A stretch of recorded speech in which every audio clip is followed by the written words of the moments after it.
How do you go from winning a Nobel Peace Prize to being accused of horrific war crimes in just 2 years?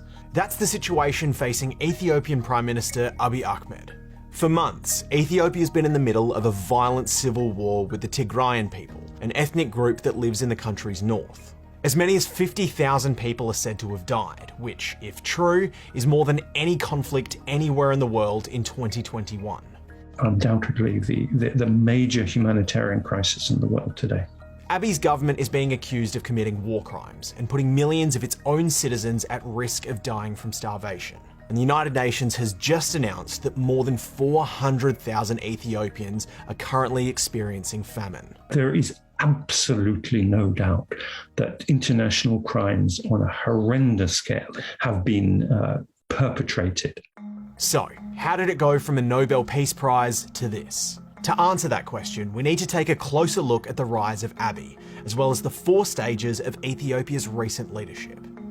Ethiopia is a diverse country with distinct regions and lots of different ethnic groups, like the Tigrayans. That's because for centuries, right up until the 1970s, Ethiopia was actually an empire ruled by an emperor, one of only 3 in the world at the time. This empire was built on conquered nations, and many of the ethnic groups within the empire were treated as second or even third-class citizens. One of the nations taken over by the empire was Eritrea. It's a key part of this story, so remember that name. Eventually, the Ethiopian Empire was replaced by a brutal communist dictatorship led by Colonel Mengistu. A very brutal government that killed untold number of Ethiopians, that really was destroying the foundation of the nation. They have what is called the Red Terror, where there's killing of large numbers of political opponents. At least 30,000 people are killed during that period alone. Militias around the country popped up in response, and civil war raged for decades.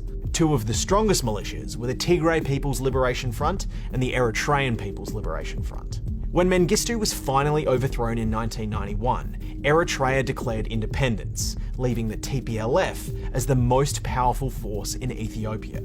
The TPLF formed a coalition with other political parties known as the EPRDF that went on to rule the country for almost 30 years. During this period, the country did make a lot of progress and began to develop its economy, but it wasn't quite as open and democratic as some had been hoping. The coalition effectively made Ethiopia a one-party state, and because Tigrayans dominated that coalition, they basically ran the country, even though Tigrayans were only about 6% of the population. While in power, the Tigrayan political elite ruled with an iron fist. The TPLF-dominated EPRDF has always been a very authoritarian, highly repressive system. Political opponents and activists were known to be thrown in jail, journalism was restricted, and elections were regularly accused of being rigged. To add to all of this, a war with Eritrea began in 1998, a conflict that would go on to last for decades. Just quickly, the TPLF was accused of favouring Tigrayans while in power, but even if this was the case, the region of Tigray still remained extremely poor. I personally went to the Tigray region. The people are the poorest people I've ever seen. Eventually, frustrations against the TPLF and EPRDF started to boil over. There was a persistent protest movement that began in 2015 and went all the way up to 2017, forcing the then Prime Minister to resign. The man the government chose to replace the outgoing Prime Minister was Abiy Ahmed, and this is where he comes into the story. Abiy was seen as a young and dynamic politician, and often spoke of peace, reconciliation, and unity. The impression that was created was that this is going to be a man that would turn stone into gold. Even though he wasn't Tigrayan, to the TPLF, Abiy seemed like a safe choice. He was popular, already a part of its coalition, and they believed he would keep the status quo and help the TPLF maintain its influence. But Abiy had other plans in mind.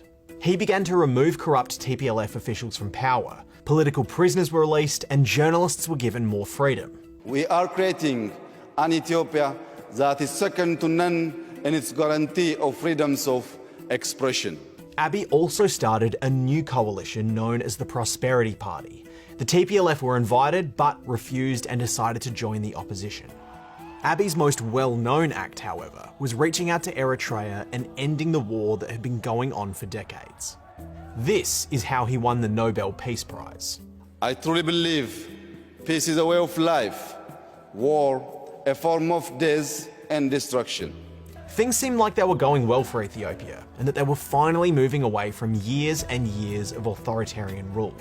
But inside the country, conflicts between ethnic groups were flaring up. Abiy responded to all of this by going back to some of the methods used by those before him. Once again, political opponents were being locked up, journalists were put under pressure, and police were responding brutally to protest movements building across the country. In our report last year, we documented that tens of thousands of people were arrested in military camps. Although some say Abiy had already been working to shut down opponents and cement his power before all of this. Then came COVID. Like many other nations, Ethiopia decided to postpone its elections. Opponents accused Abiy of using the pandemic as an excuse and said that he didn't want to face an election. The Tigrayans went one step further and defied the government by holding their own elections the following month. What followed were reports of the Ethiopian government mobilising its military. And in the early hours of November 4th, while the rest of the world was watching the US election, Abiy issued a statement that the Tigrayans had attacked a military base and that they'd be forced to respond with military action. The two sides were now at war, although Abiy and his government refused to refer to the situation as a war. In the early stages, it was referred to as a law and order operation against politicians who had defied the government and needed to be brought to justice. Abiy also said it would be over in weeks and would be entirely bloodless. After a while, it became clear that both of those statements weren't true. In the first couple of months, no one outside of Ethiopia really had much of an idea of what was going on. This is a war that has been fought in darkness. Internet access was shut off. Journalists were not allowed to go. There was no cell phone access. Details started to trickle out eventually, with more than 60,000 Tigrayans fleeing across the border into Sudan. The number would be much higher. There are about 2 million displaced within Tigray, but they are essentially confined there. They can't get out. They came with stories of not just fighting between the military and militias, but of massacres of civilians and widespread sexual violence. 13 years. They killed a 13-year-old child? Yes. You have to address the world to come soon.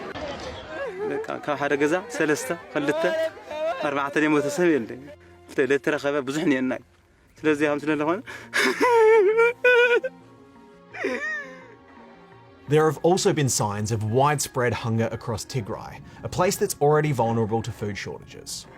Much of the region can't even be farmed, so they're forced to bring their basic foods from outside of from other states. On the land that actually is usable, many farmers have been prevented from planting crops.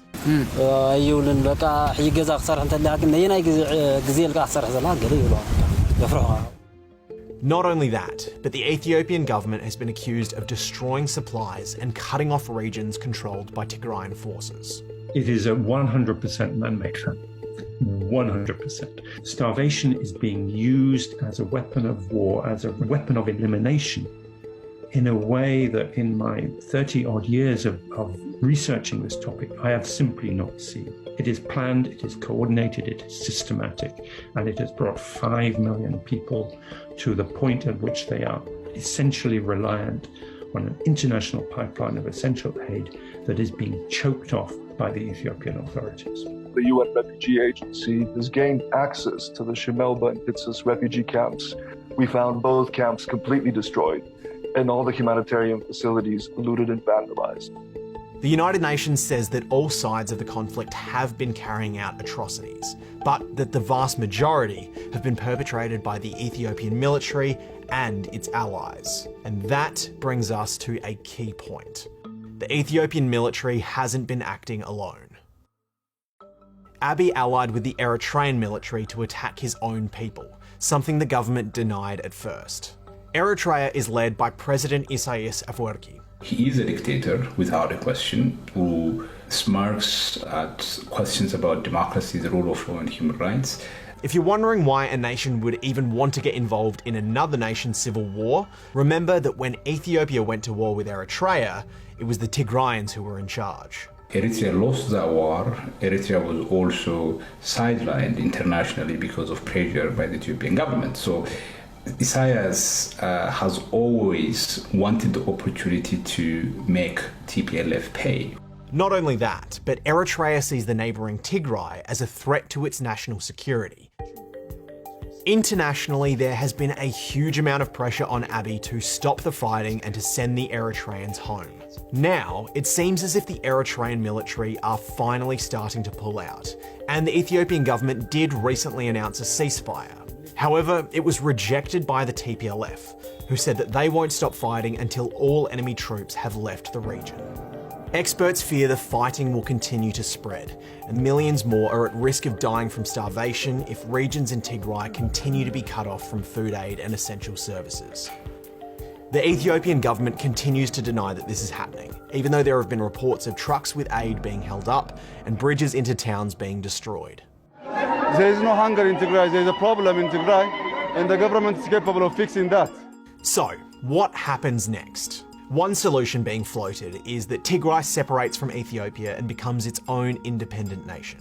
It might seem like a simple solution, but experts warn it would likely be disastrous and lead to more violence and potentially even Ethiopia completely falling apart if other ethnic groups in the country try to follow the Tigrayans' lead and push for independence themselves. One of Africa's biggest countries collapsing would be disastrous for its neighbours and likely lead to fighting over territory and an even bigger refugee crisis. According to experts, the only way to get through this without further violence is getting all of the ethnic group leaders and political party leaders together to negotiate a path to peace and a new direction for Ethiopia. The only ways through which Ethiopia could hope to achieve that is through a national dialogue process, and the Ethiopian government has so far rejected the possibility of national dialogue.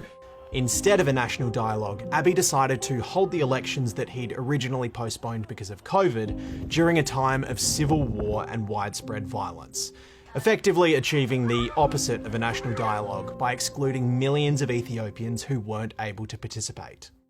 For now, many Ethiopians of all ethnic groups and people right around the world are just hoping to see an end to the ongoing violence, and for the enormous number of Ethiopians that are currently starving to be given the help that they desperately need.